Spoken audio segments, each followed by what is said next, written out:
12. Tom did indeed find a room in the city of Le Havre that night and, as Kit seemed keen to stick with him, he bought them both a supper of ale and a meat pie. The boy ate it as if he had never seen food before, and drank the ale like a man dying of thirst. Tom smiled to himself as they talked.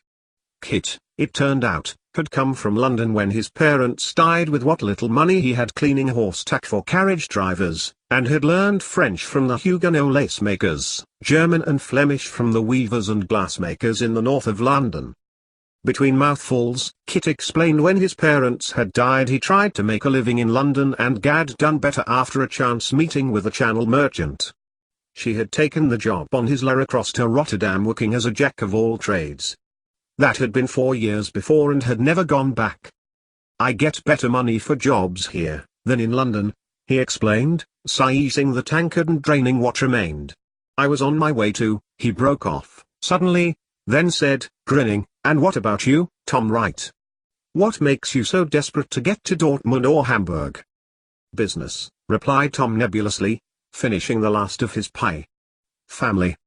Ah, well, replied Kit, scraping up the grey-coloured pastry that Tom had left on his plate and chewed it, hurriedly. I had no choice but to come, see, else I would be dead now, hanging on a gibbet. Tom smiled at the boy. He seemed full of life if a bit simple. If he had been hanged 4 years ago, he wouldn't have been still up on the gibbet. More likely on his way to decomposition in the mass criminal grave at the back of Newgate Prison. But clearly, by attaching himself to Tom, Kit had a strong sense of survival. Tom scraped back his chair as men, dockworkers from Le Havre's ports, began to pour into the alehouse. He should get to bed if he was to be up to get to Dortmund. Munsterstrasse, he told himself. Munsterstrasse west for Herr Frederickson. Night, Tom said, but, as he'd got to the bar, a hand was on her shoulder. This is going to be good, Kit declared. I come with you.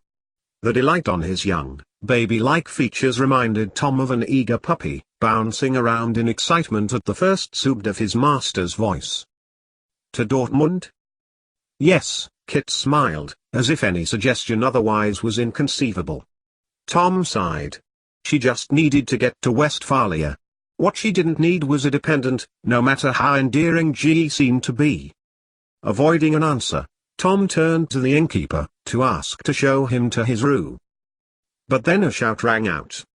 A man, burly and stocky, lank blonde hair falling into his dirt-ingrained face, shouted again, bore down on them. He shouted at Kit in a language Tom didn't know. Tom looked at the barman, then back to him. He was having a fat finger towards Kit, clear that he had a grievance. Kit turned to Tom, then ducked as a fist slammed into the air.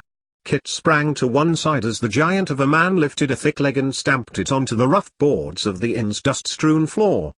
Another followed and, to Tom's horror, the man was being followed by 2 other men, as big as he was. He called over his shoulder and shouted words back to them, which caused them to shout too, and, as they bore down on Kit, who leapt out of the way, laughing, it became clear to Tom that the boy was in trouble with these men too. One of them, on noticing Tom, began to bear down on him, too. He held on to his bag as the man backed her up to the wall, saying something Tom couldn't understand. Instinctively, she ducked, making the man hurtle headlong into the oak wall. Come on! Yelled Kit, joy in his voice as he grabbed Tom's cloak. I took their money, now they're trying to take me. Where? Tom puffed, his body shocked at the sudden need for exertion. Behind them the scuffling and breaking of furniture and doors suggested the men were following them. I know a place. Safely hidden under the rafters of a Tudor-style house 3 streets away from the inn, Kit and Tom watched the men hunt in the moonlight for them in vain. Kit had his hand to his mouth, suppressing laughter at the confusion on the ground below.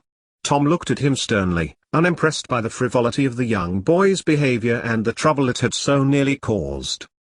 I've never had such a night. Kit giggled, as the men below them overturned wooden crates and baskets as they searched for them. I need to get to Dortmund, Tom replied, coldly. Munsterstrasse. Then I'll come with you, Kit said, brightly, as if the last hour had never happened. Tomorrow. On the coach, like you planned." Before Tom could reply to the boy's presumptuousness, Kit added, grinning, "You will probably need a translator,